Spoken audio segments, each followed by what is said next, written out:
والسلام على أشرف الأنبياء والمرسلين نبينا وحبيبنا محمد وعلى آله الطيبين وأزواج الطاهرات أمهات المؤمنين وأصحابه السادة المتقين والتابعين لهم بإحسان إلى يوم يمتاز في أصحاب الشمال عن أصحاب اليمين. أما بعد، فأوصي نفسي وإياكم أيها الإخوة المسلمون والأخوات المسلمات بتقوى الله عز وجل رب الأرض والسماوات، فإنه قد فاز المتقون. يا أيها الذين آمنوا اتقوا الله حق تقاته ولا تموتن إلا وأنتم مسlimun. Bapak dan ibu-ibu, saudara-saudara dan saudari jemaah salat subuh di Masjid At-Taqwa Indah Sakinah wal Mawaddah, ataupun yang menyaksikan melalui media yang meliput ataupun mendengarkan melalui Radio Rabbani 91,1 FM dimanapun berada. Alhamdulillah, dengan izin Allah Subhanahu wa ta'ala, kita pagi ini atau di subuh ini diizinkannya sama-sama hadir di rumahnya ini, menjadi tamu di tempat yang disucikan, di masjid. Mudah-mudahan Allah SWT menjadikan kehadiran kita kehadiran yang diberikan pahala, diberikan keikhlasan, serta diberikan berbagai kebaikan, baik yang sudah dijanjikan ataupun yang lebih daripada yang dijanjikan. Ma'asyarul kiram yang dirahmati Allah SWT, selawat dan salam kepada Nabi alaihi salatu wassalam. Kembali kita melanjutkan bersama Imam Al-Bukhari rahimahullah ta'ala dalam kitab Al-Adab Al-Mufrad. Kita sampai pada babu irham man fil ardh, bab sayangilah yang di bumi, karena kita tidak sampai ke langit. Jadi kita diperintahkan untuk menyayangi yang di bumi, karena kita tinggal di bumi. Irham man fil ardi. Di sini kalimat man pada asalnya lil aqil, pada asalnya untuk orang yang berakal, yaitu jenis manusia dan jin, tetapi juga digunakan untuk ghairil aqil, selain daripada manusia. Dan ini yang dimaksud oleh Imam Al-Bukhari, karena di antara hadis yang akan disampaikannya adalah hadis yang berkaitan juga dengan selain menyayangi selain makhluk Allah yang bernama manusia. Kita alhamdulillah pada pertemuan dua pekan yang lalu, kalau masih lupa, masih ingat, baru kita selesaikan hadis yang pertama dalam bab ini, yaitu yang diriwayatkan oleh Imam Al-Bukhari dari syekhnya Hafs bin Umar, dari Syu'bah, dari Abdul Malik bin Umair, dari Qabisah, dari Jabir bin Abdullah,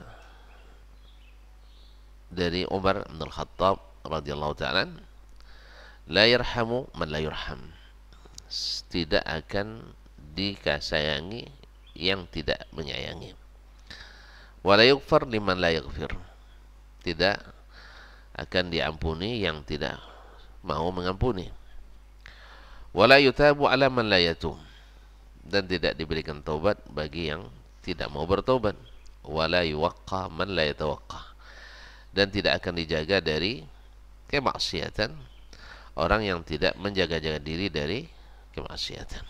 Ini sudah kita bahas pada pertemuan yang lalu. Intinya berlaku di sini kaidah in jazaa'ul ihsan illa al ihsan, Balasan kebaikan tidak lain kecuali kebaikan. Wa jazaa'u sayyi'atun mithluha. Dan balasan keburukan adalah keburukan yang sama. Adalah keburukan yang sama. Atau kaidah yang disebut oleh para ulama, al-jazaa'u min jinsi al-amal.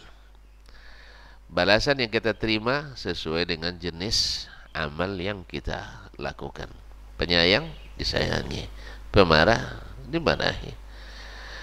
Dan durhaka atau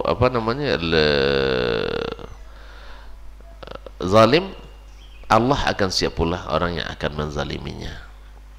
Kalau diktator ada yang lebih tinggi daripadanya. Ya, arogan, Allah akan berikan orang yang lebih arogan untuk menundukkannya.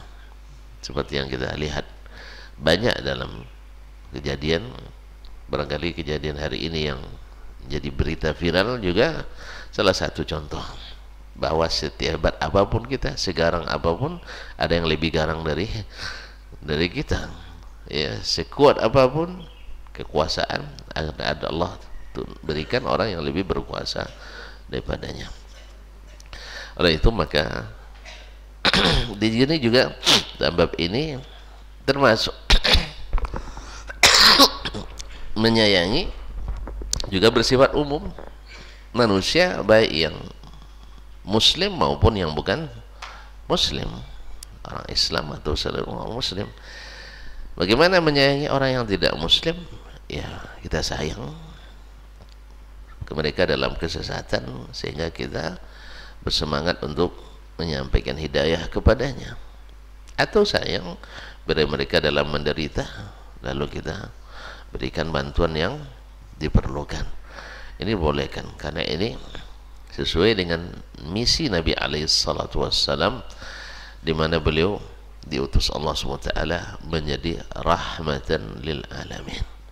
Rahmatan lil alamin.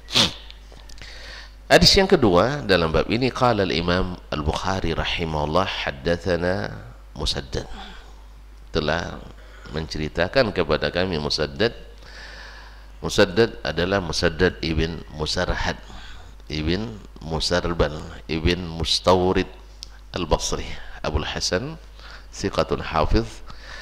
Beliau adalah orang yang pertama menulis kitab Al-Musnad di Basrah.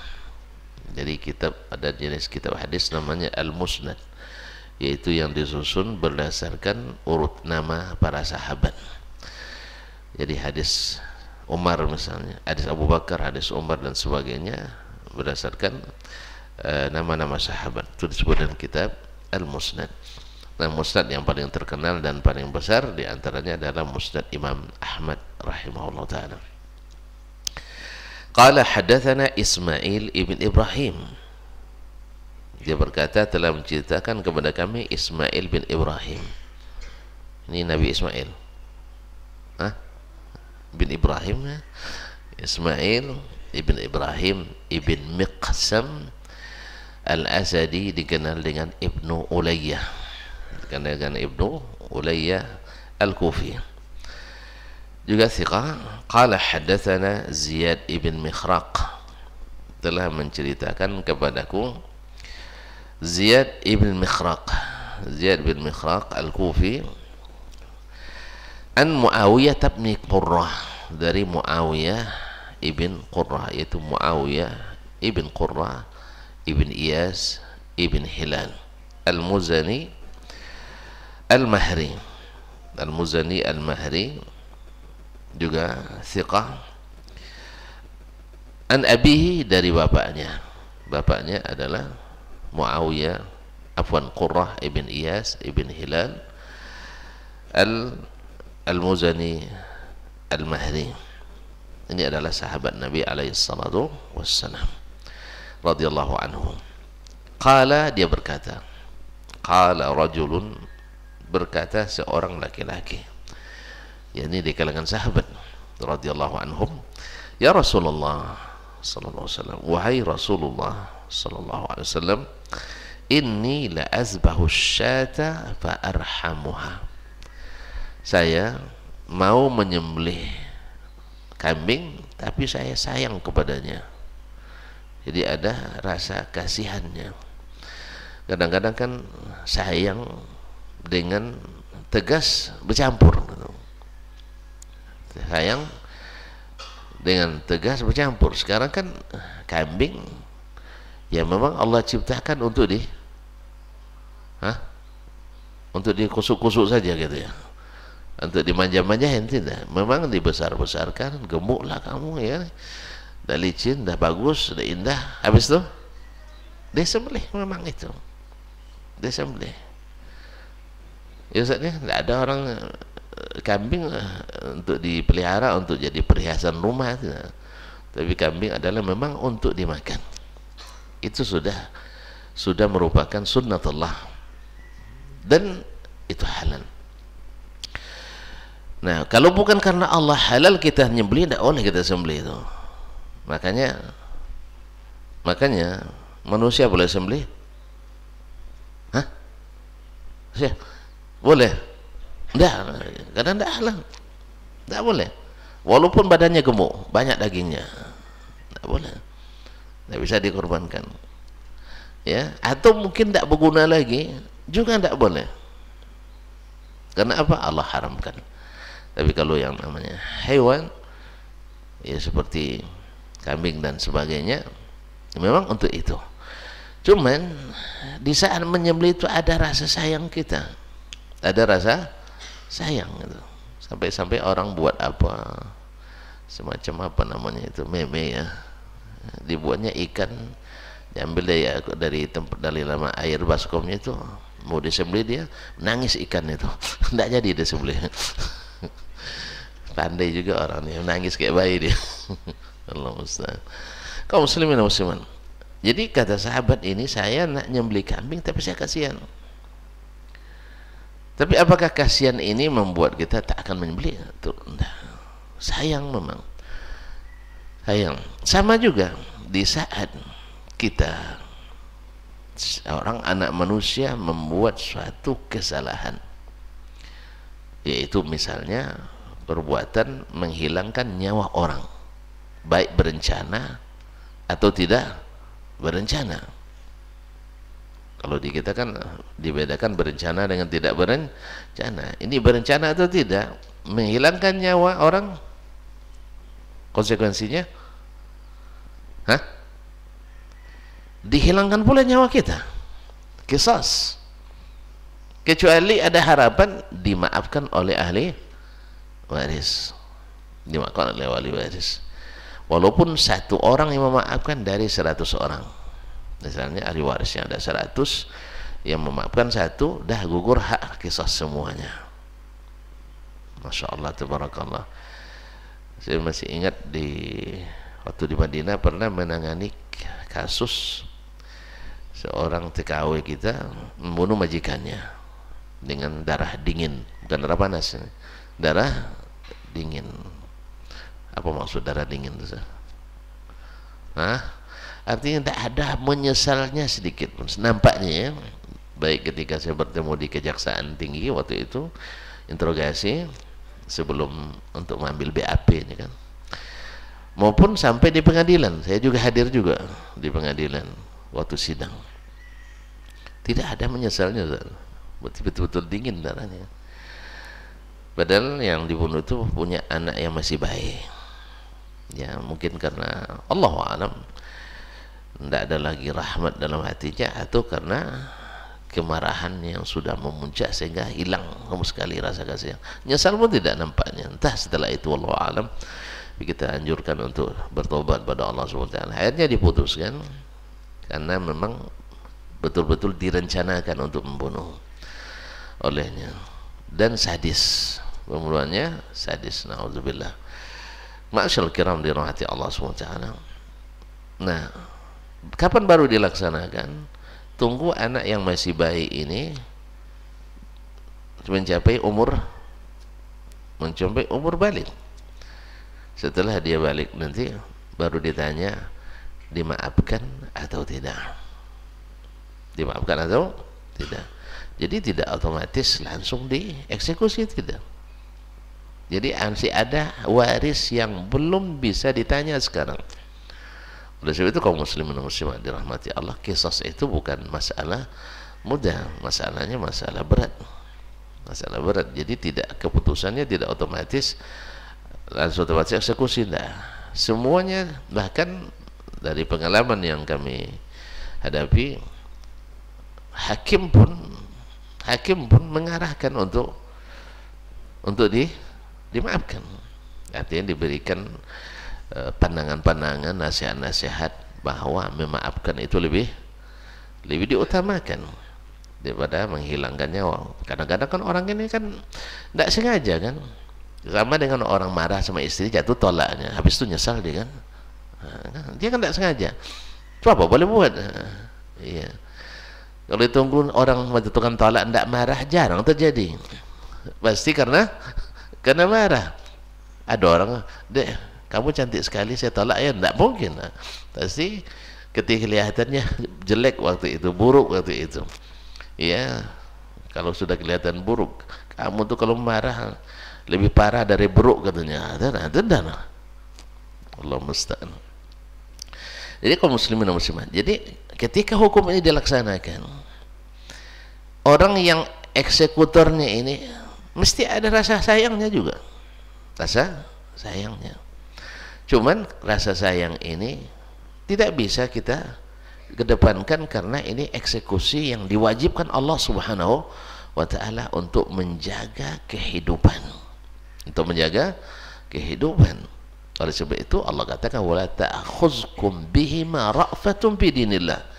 Jangan gara-gara sayang, jangan gara-gara kasihan kamu tidak melaksanakan hukum Allah tabaraka wa ta'ala pada orang yang melakukan pelanggaran ini. Jadi ada orang yang dirajam, apalagi dirajam, dilempar dengan batu sampai mati, kasihan kan. Tapi untuk apa? Supaya di saat ketika hukum berjalan maka manusia aman. Oleh itu kaum muslimin dan muslimat dirahmati Allah, dengan dilaksanakannya hukum qisas seperti ini, alhamdulillah kita tidak akan mendapatkan keamanan seperti yang ada di situ. Misalnya untuk zaman ini yang berani menerapkan qisas itu sebagai undang-undang negaranya adalah Arab Saudi, maka tercatatlah sebagai negara paling aman di dunia. Tapi kalau paling aman, jangan gara-gara paling aman buka-buka aurat wanita di situ, disambar orang juga. Ya kaum muslimin dan muslimat yang ini, karena itu masalahnya aman Ustaz katanya, tapi kalau perempuan enggak. Iyalah antum tengok-tengok kan, siapa yang aman? Antum aja di rumah juga enggak aman kok kalau udah ditengok-tengok kan. Iya tak? Makanya harus maka aturannya juga supaya pakaian wanita bila keluar harus tertutup rapat.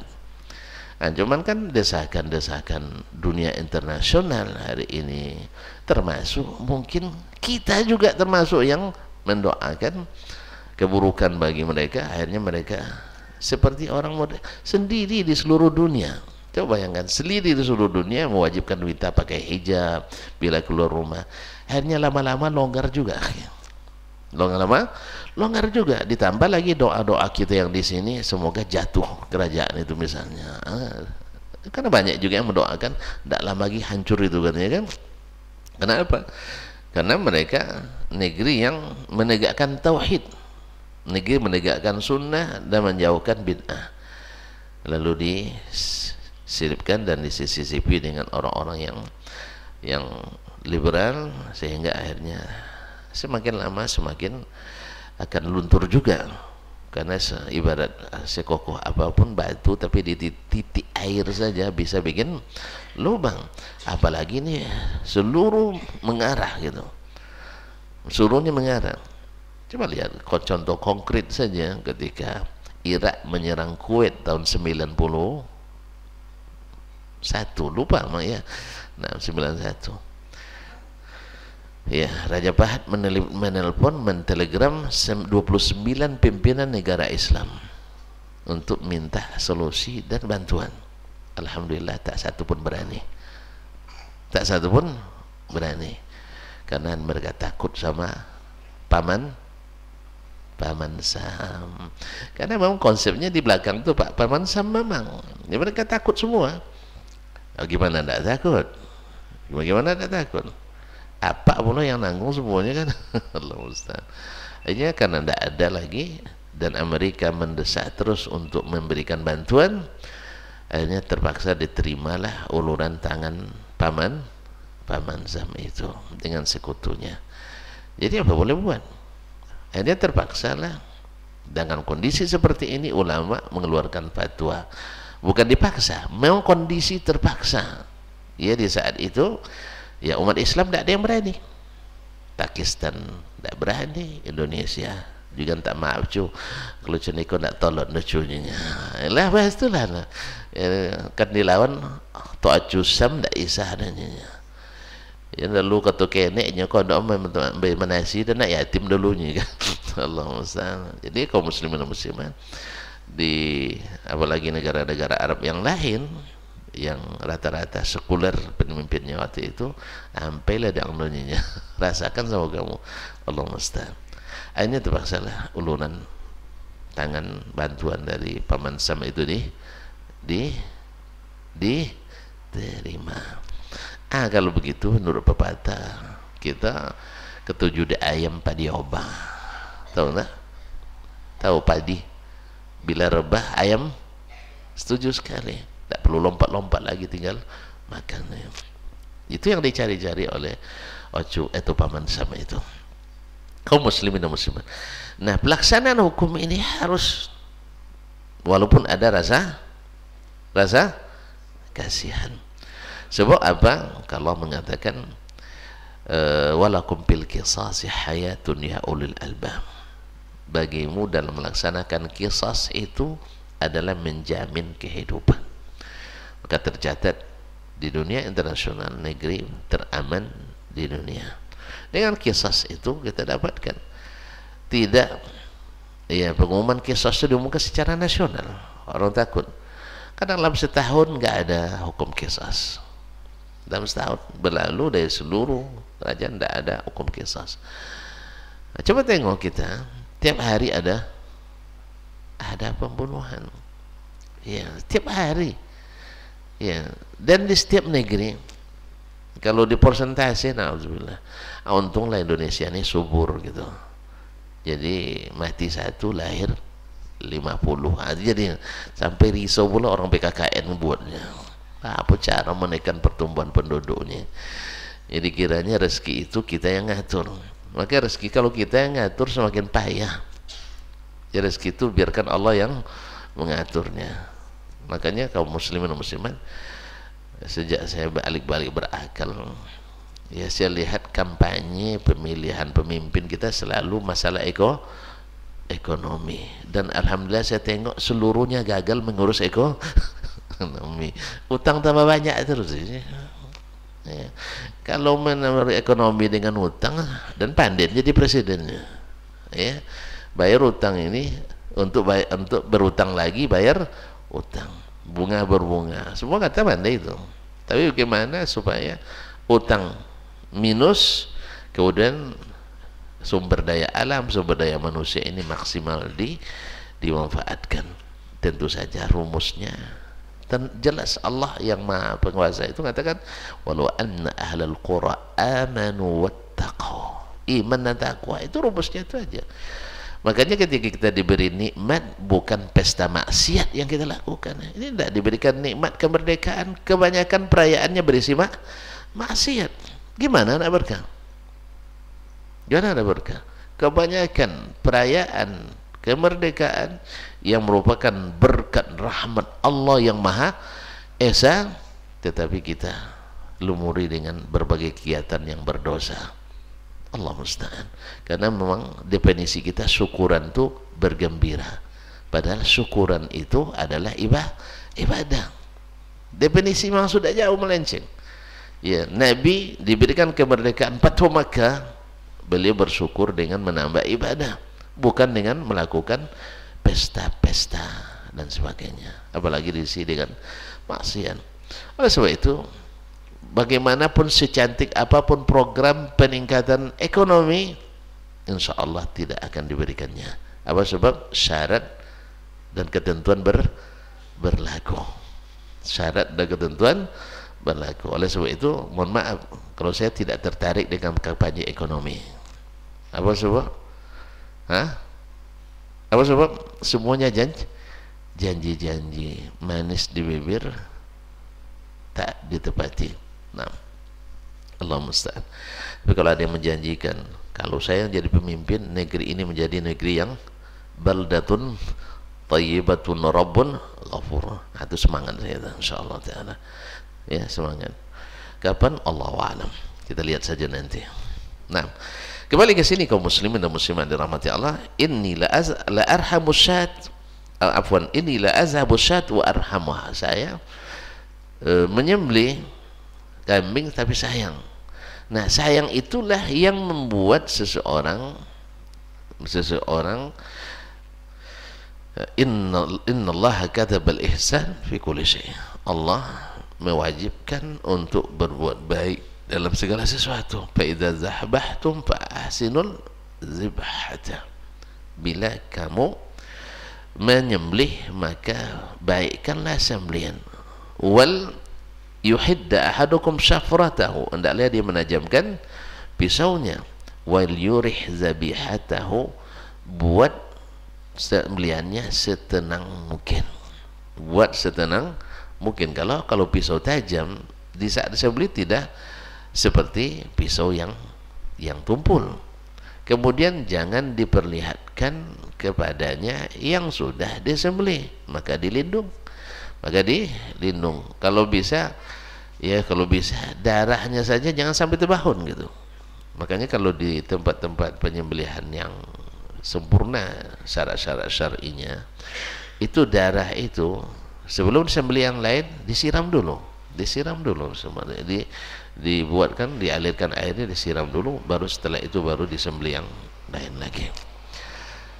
Ya, karena saya tahu, karena pernah jadi supervisornya penyembelihan di Muaisim itu, tapi saya ikut sekali aja, nak cari pengalaman gitu ya,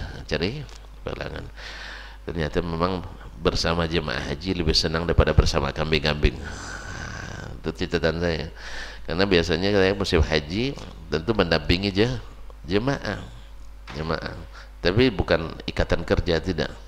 Kan beda ikatan kerja, kita tertumpu pada satu. Tapi kalau ikatannya ikatan dakwah, kita bisa kemana-mana. Bahkan kalau kerja di travel, di situ aja kita selamanya. Tapi kalau kami tidak, kami bebas, karena memang tidak ada mencari bayaran gitu. Kadang-kadang kita harus mengeluarkan biaya banyak. Alhamdulillah. Jadi sekali itu saya kerja memantau dan jadi musyrif para penyembelih itu. Kalau tidak diatur, mereka ingin seperti nyembelih sebanyak mungkin. Sebab apa? Bayarnya per kepala. Jadi secepat mungkin. Nah, itulah tugas kita untuk supaya tidak terlanggar, terjadi pelanggaran syar'i. Kita harus teliti dulu kambingnya sehat atau tidak, sortir atau tidak. Yang kedua, mereka nak turunkan sebanyak mungkin. Yang penting asal sudah sembelih, kadang belum mati lagi sudah dikulitinya. Nah, itulah yang harus kita pantau. Kadang digertak kita pakai pisau pula tuh. Orang mau dengan pisau gertak kita takut kan? Nah, disitulah perlunya kekuatan mental kita sih. Karena tidak mungkin mereka. Jadi kaum muslimin dan muslimat, jadi hendaknya pisau ditajamkan dan korban itu atau hewan itu diamankan. Qala inni la arhamu syata an azabaha. Saya sayang pada kambing ketika sampai-sampai saya segan untuk menyembelihnya. Mungkin sebagian kita ada punya perasaan yang seperti ini, sehingga sampai saat ini belum pernah menyembelih. Saya lama tidak bisa nyembelih, Ustaz. Karena itu tadi kasihan tadi juga termasuk barangkali ya. Cuman ketika terpaksa tidak ada orang lagi, apa boleh buat? Tak ada rotan akar pun jadi. Rupanya enak juga, rupanya bismillah ya Allah. Awal takut-takut, Ustaz. Khawatir betul pertama mulai itu, jangan-jangan sapi nanti lari selepas disembelih. Dan ada dulu abang saya nyembelih ayam, pertama kali dia nyembelih ayam terbang ayamnya. Lama pula nyarinya, Ustaz. Itu baru ayam, apalagi sapi. Tapi alhamdulillah, bismillah. Ya, secara teori udah lama dipelajari, tapi secara praktik baru kan. Jadi saya baru ikut nyembelih baru 2 tahun nih. Sebelumnya takut-takut gitu. Karena masih ada orang. Ketika tidak ada orang baru berani lagi. Allah musta'an. Nampaknya kita harus didorong-dorong ini. Harus didorong-dorong. Taib, qala wasyatu in, berkata Nabi sallallahu alaihi wasallam, wasyatu in rahimtaha rahimakallah. Maratin. Kata Nabi sallallahu alaihi wasallam, hatta kambing sekalipun kalau kau sayangi, Allah sayang kepadamu. Oh, berarti sesuai dengan bab irham man fil ardi yarhamkum man fis sama. Sayanglah kepada yang di bumi, ternyata bukan hanya kepada manusia, tapi juga sampai kepada hewan sekalipun. Kalau kita penyayang kepada hewan, maka Allah pun sayang kepada kita. Oleh itu kaum muslimin dan muslimat yang mati Allah, Nabi alaihissalatu wassalam pernah masuk ke suatu kebun di Madinah, lalu datang onta kepadanya mengadu. Apa aduannya? Nabi kan paham, dia ngadu, dia apa? Makan sedikit, kerja banyak. Nah, ini juga kepada para bos-bos ini, ya, para bos-bos, biarlah makan banyak, kerja kerja cukup gitu, bukan sedikit, kerja cukup. Enggak, kerja banyak, makan dikit. Jadi onta ini dipekerjakannya melebihi gizi yang diberikannya. Harusnya kita juga tambah air, tambah gula. Tapi kadang-kadang banyak pimpinan tidak suka dengan istilah ini. Tanya, ya mohon maaf saja, sampai kita yang juga di bagian agama sekalipun banyak juga yang tidak suka dengan istilah ini. Tambah air, tambah gula. Artinya tambah kerja, tambah insentif. Udah, katanya tambah kerja, tambah ikhlas, katanya. Ya gimana lagi? Kalau saya, bahasa saya, ketika kepada para pekerja saya katakan tolong tambah ikhlas. Tapi kalau berbicara di tingkat pimpinan, membuat keputusan, bahasa saya lain, tambah air, tambah gula. Kalau saya yang buat keputusan, ini prinsip yang saya pakai, tambah kerja, tambah insentif. Kalau perlu saya tidak dapat, tidak ada masalah. Ya, kalau perlu saya tidak dapat. Jadi kaum muslimin dan muslimat dirahmati Allah, cuman banyak yang tidak suka dengan istilah ini. Sebab apa? Nanti anggaran banyak terkuras. Ya, itulah harusnya jadi pimpinan pandai bekerja keras. Karena pimpinan tuh mikirnya kesejahteraan, bukan kesejahteraan pribadi lagi. Karena kalau pribadi kan tidak pimpinan kita. Karena keputusan ada di tangan pimpinan. Kalau nak untuk pribadi, itulah para pekerja-pekerja. Oleh itu kaum muslimin dan muslimat dirahmati Allah, kalau manajemen, kalau nak naikkan gaji, sebenarnya pimpinan itu teorinya jangan naikkan gajinya, naikkan gaji bawahan. Sebab kalau gaji bawahan naik, otomatis gaji atasan, bila gaji bawahan naik, gaji atasan pasti naik. Tapi kalau gaji atasan naik, gaji bawahan dipotong. Kalau gaji atasan yang dinaikkan untuk mencukupkan gaji atasan, gaji bawahan dipotong. Makanya kalau jadi pimpinan itu seperti itu. Naikkan gaji bawahan, otomatis gaji kita akan terdorong naik. Juga kadang-kadang ini tidak masuk dalam rumus sebagian pimpinan. Sehingga apa? Sehingga akhirnya yang dia dapatkan, orang tak sayang kepadanya. Karena apa? Karena tidak punya sifat penyayang. Dia tidak sayang. Makanya kita kalau sayang kepada orang, orang mesti sayang kepada kita. Bahkan hewan pun kaum muslimin, bila kita sayang kepada dia, tahu tuh siapa yang penyayang itu. Siapa yang penyayang. Kucing pun tahu dia. Ya, kucing tahu. Saya masya Allah, mohon maaf, saya termasuk penyayang kucing juga nih bang. Karena dari kecil dilatih sama orang tua, sering tidur sama kucing dulu. Subhanallah. Karena mak saya itu sangat sayang sama kucing. Jadi kucing itu punya nama semua, Ustaz.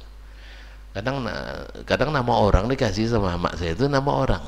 Ada sampai namanya Yakub pun ada namanya. Jadi subhanallah, saya hari itu pergi ke Bogor, ada acara pertemuan dai waktu itu. Ramai kan memang, ada sekitar seratusan lah ya. Ramai makan itu. Tapi setiap makan pasti saya dicari kucingnya. Gimana kalian kenal dengan saya? Saya bilang, jangan-jangan ada telepon dengan kucing di Pekanbaru nih. itu Pak Dasman hadir tuh. Jadi subhanallah, ke saya terus datangnya. Padahal baru pertama kali. Oke lah kalau pertama sudah dikasih sekali, mungkin besok datang lagi kan? Enggak, ini baru pertama kali saya dicarinya. Berapa ekor kucing? 3 ekor atau 4 waktu itu. Semuanya dikeliling saya semua. Nah, ini paham nih orang ini, pasti tahu juga dia wajah-wajah apa ya, penyayang kucing nih nampaknya. Nah, jangan-jangan sudah Allah beri merek ya, ini penyayang kucing itu. Ya, walaupun tidak bisa dikasih, tapi setidaknya jangan disakiti. Misalnya tidak bisa dikasih, tapi jangan sampai disakiti. Awak lapar, dia minta pula bagian kita kan. Awak di rantau, dia di putra daerah. Allah musta'an. Kaum muslimin dan muslimat dirahmati Allah. Jadi binatang pun kalau kita sayangi, Allah akan sayang pada kita, dan bahkan binatang pun akan sayang sama kita. La ilaha illallah.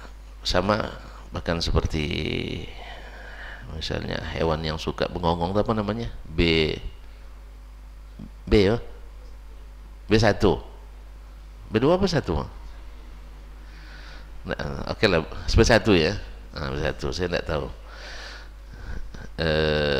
Kalau dia gonggong, kasih makan sekali aja, besok insya Allah tidak digonggong lagi tuh. Berani coba. Bawakan makanan, kasih dia. Tanya, kamu suka apa? Saya harus bawakan besok ya. Nah, dikasih. Insya Allah besok kita lewat, dia tahu tuh.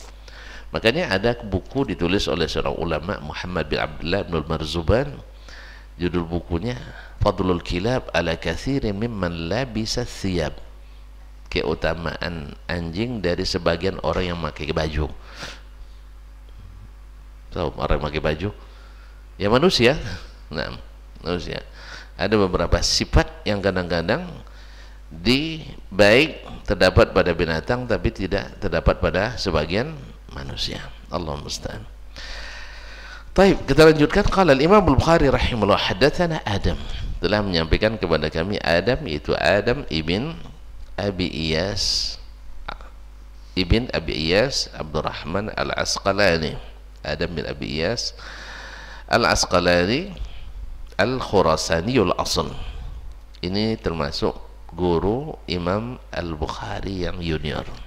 Thiqatun abin qala haddatsana Syu'bah, telah menceritakan kepada kami Syu'bah, itu Syu'bah Ibn al-Hajjaj Al-Ataki Abu Bilsam Al-Basri, Amirul Mukminin bil hadis, yaitu yang pertama memeriksa hadis di Basrah. An Mansur, dari Mansur Ibn al-Mu'tamir At-Taimi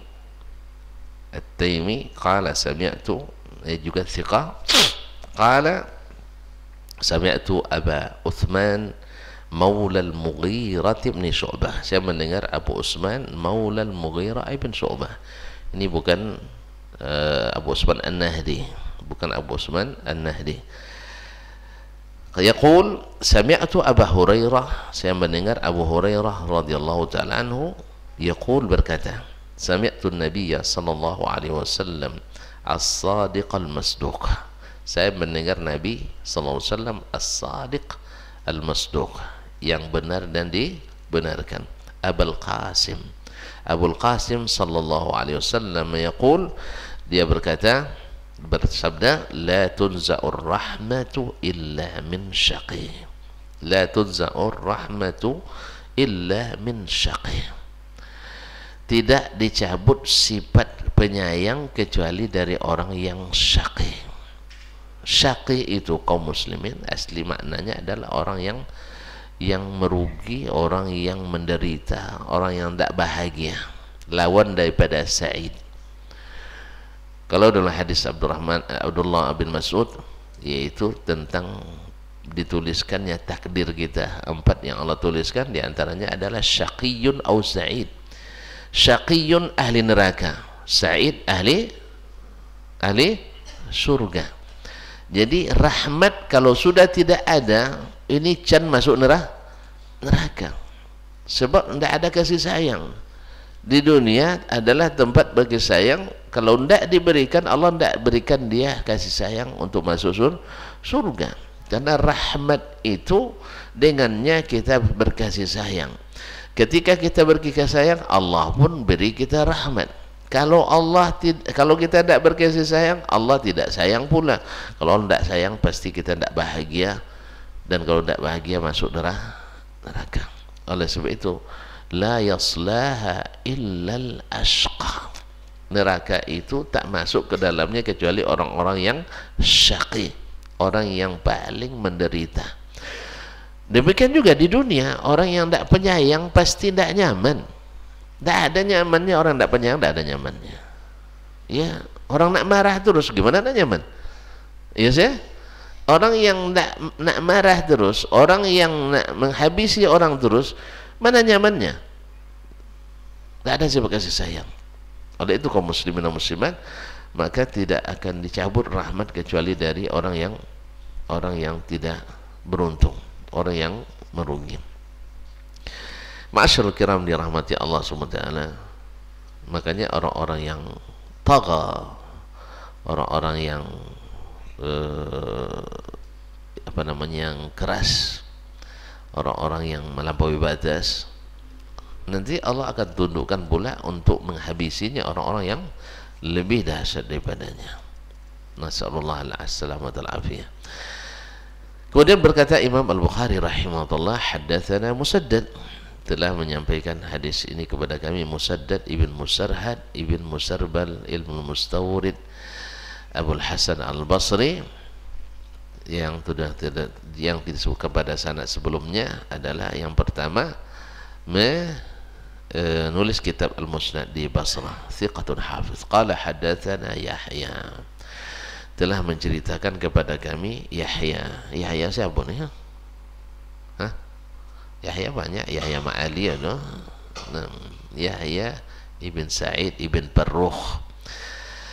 Abu Sa'id Al-Khattan Al-Masri adalah salah satu ulama besar hadis di zamannya. Qala an Ismail, dari Ismail. Ismail siapa lagi? Yang tadi Ismail bin Ibrahim, tidak. Ini lebih tinggi daripada yang tadi tabaqatnya. Itu Ismail ibn Abi Khalid Al-Ahmasi, thiqatun thabt. Qala akhbarani Qais, telah menceritakan kepada Qais, yaitu Qais ibn Hazim, juga thiqa. Qala akhbarani Jarir, telah menceritakan kepadaku Jarir, yaitu Jarir bin Abdullah Al-Bajali. Jarir bin Abdullah Al-Bajali, sahabat Nabi SAW, yang kisahnya dalam berkasih sayang kepada hamba Allah ya susah untuk diikuti kebanyakan manusia. Contoh, ketika dia membeli seekor kuda, dikirimnya pekerjanya atau maulanya untuk beli ke pasar kuda, lalu dibawa ke rumahnya COD. COD, apa COD? Yaitu bayar di tempat. Sampai di depan beliau, awalnya sudah sepakat itu 300 dirham. Lalu dia lihat, ini tidak patut 300 ini. Mau tidak saya beli 400? Tentu maulah penjualnya. Lalu ditengok lagi, tawar lagi, mau tidak 500? Sampai akhirnya dia naikkan harganya dari 300 sampai 800 dirham. Jadi tidak ada dalam kamus dia dapat durian runtuh, itu tidak ada.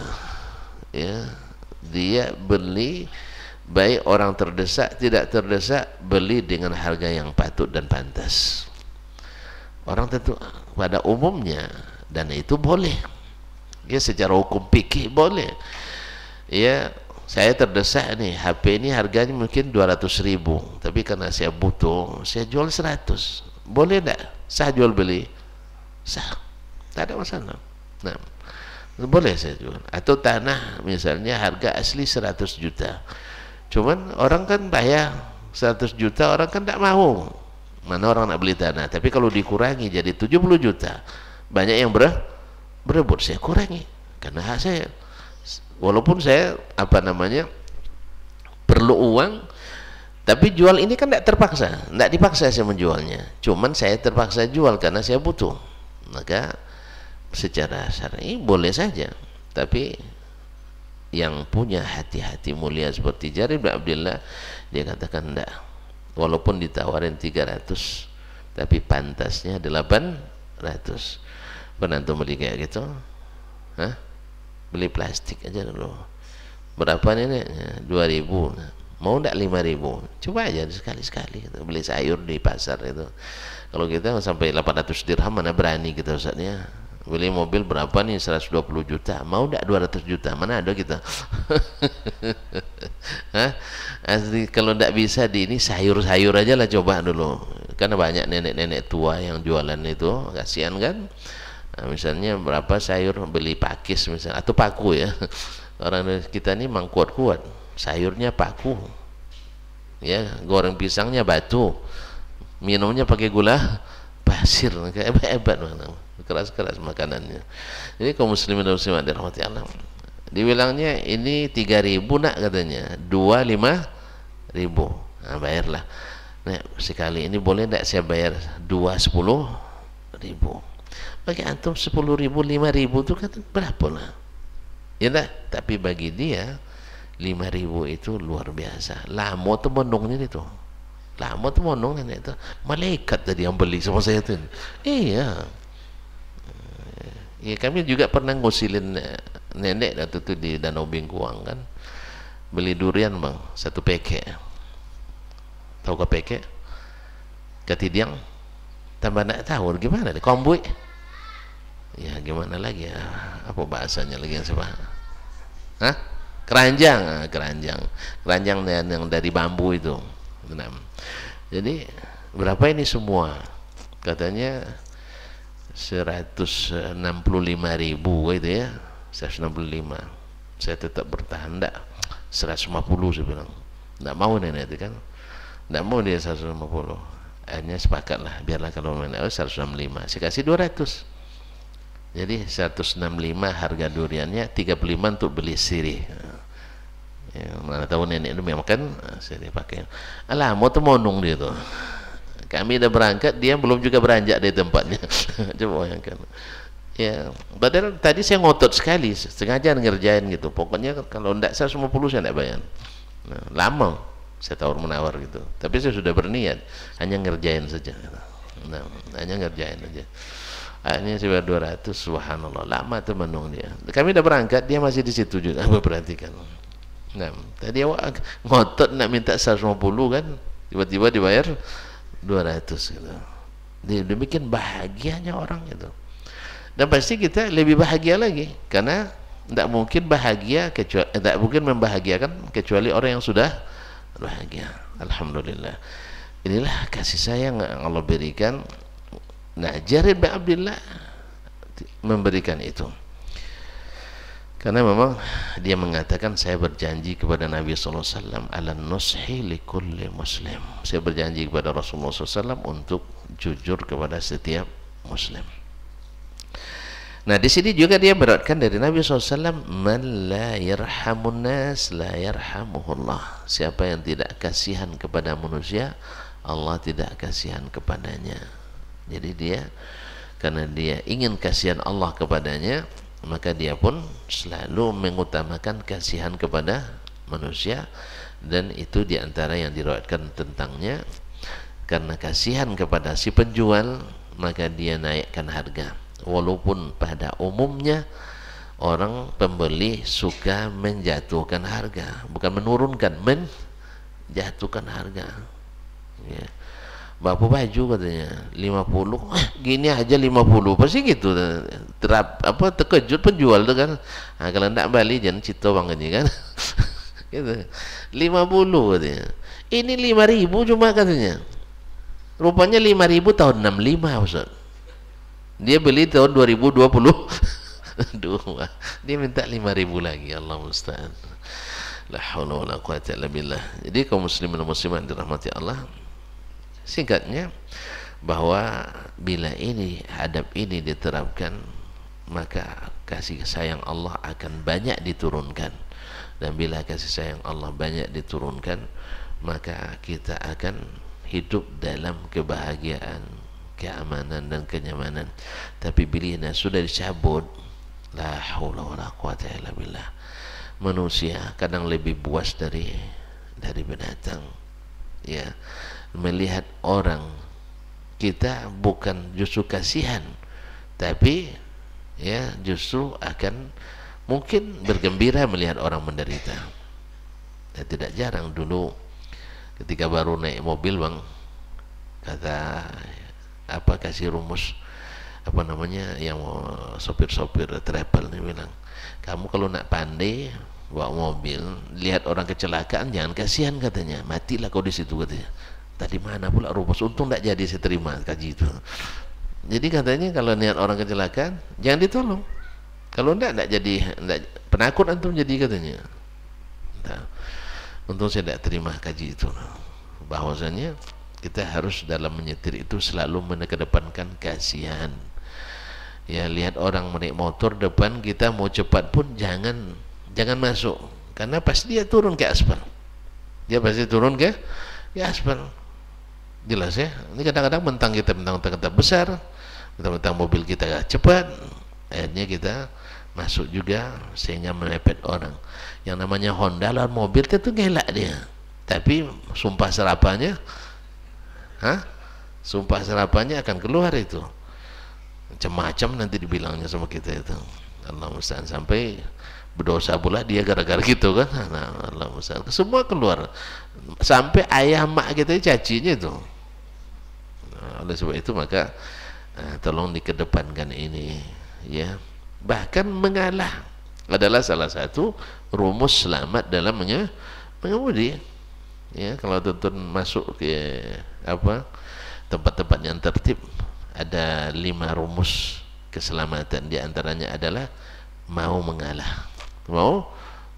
Sebenarnya dalam dakwah ini juga harus dipakai ya, harus mau mengalah, jangan togak tali terus semuanya. Harus main layang-layang, togak tali tidak enak juga, harus kadang-kadang dikasih tali. Oleh sebab itu rumusnya, siapa yang suka kasihan pada orang lain, makhluk-makhluk Allah di bumi, Allah akan sayang kepadanya. Semoga Allah SWT berikan ini pada kita. Semoga kita disayangi Allah Tabaraka wa Ta'ala. Wallahu ta'ala alam. Wassallallahu ala nabiyyina Muhammad wasallam. Mohon maaf dan terima kasih. Subhanakallah bihamdik, asyhadu an la ilaha illa anta, astaghfiruka wa atubu ilaik. Wassalamualaikum warahmatullahi wabarakatuh.